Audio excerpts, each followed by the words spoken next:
Well, good morning, everybody. Or maybe it would be better if I said good night, everybody. Because today, Mr. Pete from Inside Out here is going to read you a nighttime story called Goodnight Moon. Maybe you've uh, read this book before. I certainly hope so. But if not, you're in for a real treat, and I hope that you'll think about this book the next time you are uh, in your own rooms trying to fall asleep. So we've got, like in some of our other books that we've been reading together lately, we've got the moon as being central to the story, just like if you remember the moon in Harold and the Purple Crayon as always being very present in the story. Writers tend to be drawn to the moon for some reason. I know that I love the moon, and I've often written about it as well.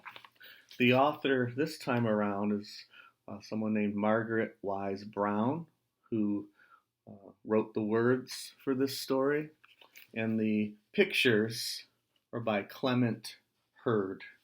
Some books often have the author and then the illustrator working together to tell their story. You might even write your own story where you get a friend or even a family member to help you out and draw some of the pictures. Or else, if you want, you can draw the pictures yourself.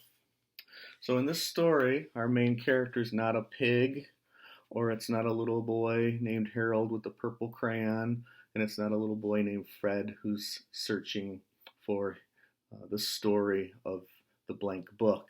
But it looks like we've got a little rabbit, a little bunny rabbit who's in bed, looking around the room that they call home, and in talking about all the things that they see and all the things that they can then say goodnight to, including the moon. Got this very colorful room with green walls and a red balloon and a bunch of stuff here on the bedside table and things on the floor and things on the walls and the stars outside the window. Just like your room might have things on the wall and things on the floor and things to look out at through the window. So let's begin. In the great green room, there was a telephone and a red balloon and a picture of the cow jumping over the moon. Remember that? It's right here. What else is there in the room?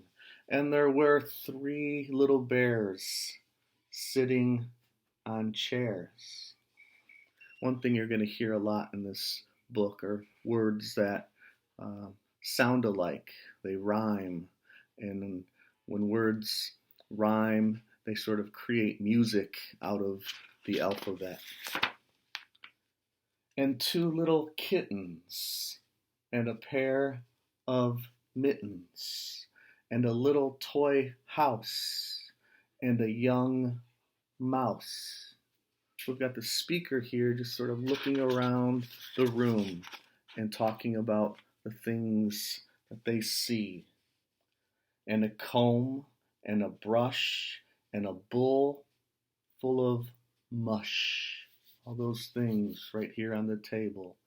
And a quiet old lady who was whispering, hush. Maybe that person is the little rabbit's grandmother or mother who is sort of patiently waiting for their child to fall off to sleep, the way that some of your parents maybe used to sit near your bedside while you were trying to fall asleep, and maybe they were telling you good night stories. Good night, room. Remember, this is the room in all of its full glory. And again, there's a lot of cool things here in the room. The kittens the bowl full of mush, the stars outside through the window, the red balloon, the picture of the cow jumping over the moon, the three bears sitting in chairs, the mittens, the toy house, the telephone, looks like the clock here. Good night, moon. You can see the moon rising into the window, just like in Harold. Good night, cow jumping over the moon. Good night, light and the red balloon. Good night, bears. Good night, chairs. Again, there's those words that sound alike. Balloon, room, bears, chairs. I wonder what words you might be able to put together to create that kind of music out of the alphabet. Good night, kittens. What word rhymes with kittens? And good night, mittens. You were right. Good night, clocks. What's a word that rhymes with clocks? And good night, socks. Is there a picture of socks somewhere in here? I betcha. Maybe that's what the rabbit here is sitting in her chair. Maybe she's making a pair of warm winter socks. Good night, little house. What word rhymes with house? And good night, little mouse. Remember that mouse? The mouse was there from the beginning. Good night, comb, and good night, brush. Oh, right there. Comb, brush, mittens, the cow jumping over the moon, the three bears in the chairs, the telephone. Let's see what else. Uh-oh. There's nothing here. Good night, nobody. Good night, mush. And good night to the old lady whispering, hush.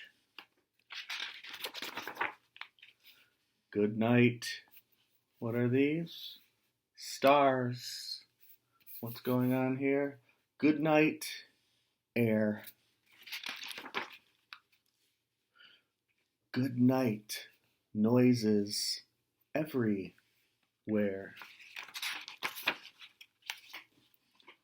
And that's the end of this short little book with all these words that sound really nice together.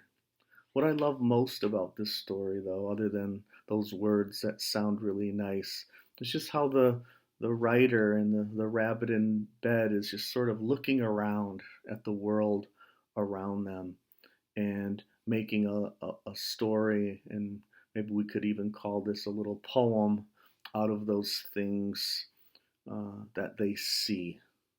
And what I'd like you to try to do, and maybe you could write it in the form of a good night poem, or a good day poem, or a good afternoon poem, about all the things that you would just sort of look at and say good night to, or maybe even say good day to.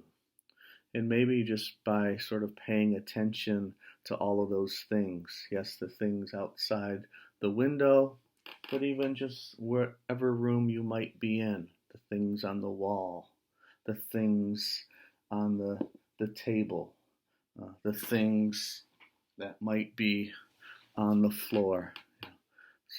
There's always an abundance of things that we've sort of built our lives around. And we can also build our stories and our poems out of those things as well. So I hope you'll take this challenge that I'm offering you to try to tell a little good night story where you pay attention to all those things and sort of just bid them or wish them good night. Until next time, Have a good night, and I'll see you next time.